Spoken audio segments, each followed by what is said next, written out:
Page number 433। Shri Ram.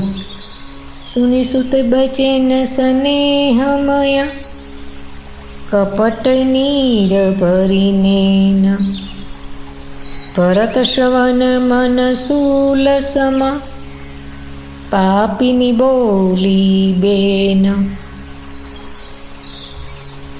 पुत्रना स्नेहमय वचन सांभळीने नेत्रों कपटनु जळ भरीने पापीनी कैकेयी भरतना कानों अने मनमा शूळ समान भोकावनारा वचन बोली।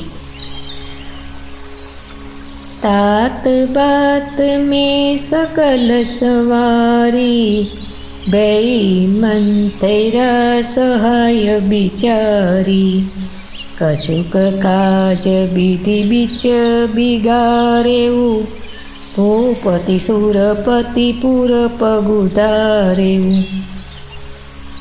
हे तात, मैं आखी वात बनावी लीधी हती। बिचारी मंत्रा सहायक थई, परंतु विधाताए वच्चे थोड़ुंक कार्य बगाड़ी नाख्युं। ते ए के राजा देवलोक में पधारी गया।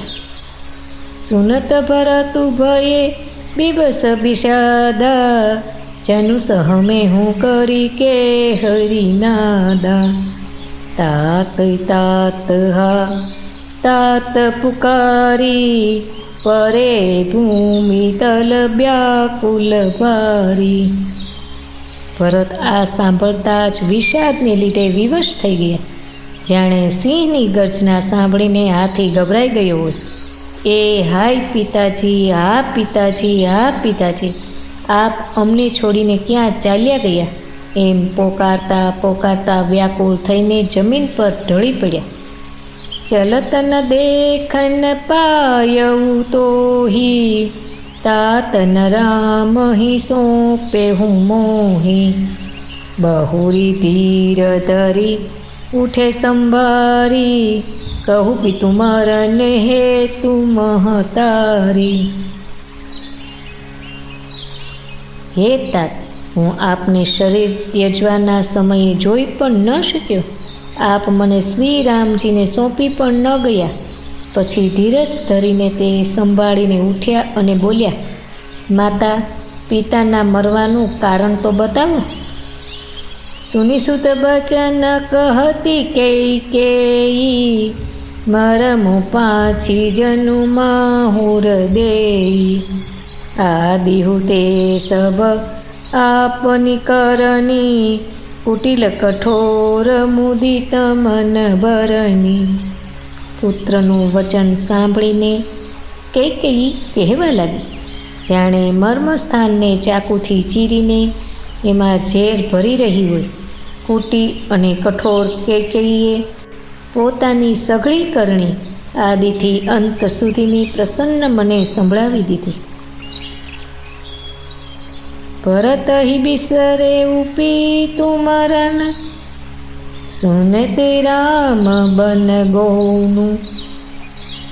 हेतु अपन पऊ जानी जिया थकित रहे धरी मौनु।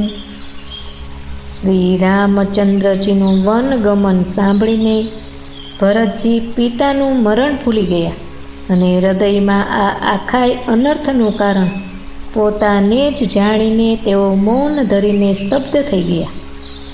बिकल बिलो की सुतही समुजावती मनहु जरे परलोनु लगावती। तात राऊ नहीं शौचे जोगू बिढई सुकृत जसुकीन हे हूँ भोगू। पुत्र ने व्याकुल जोईने कैकेयी समझावा लागी, जाणे दाजिया पर मीठું ભભરાવી रही होय। हे तात, राजा शोक करवा योग्य नहीं। तेमणे पुण्य अने यश कमाईने तेनो पर्याप्त भोग कर्यो। अस्तु।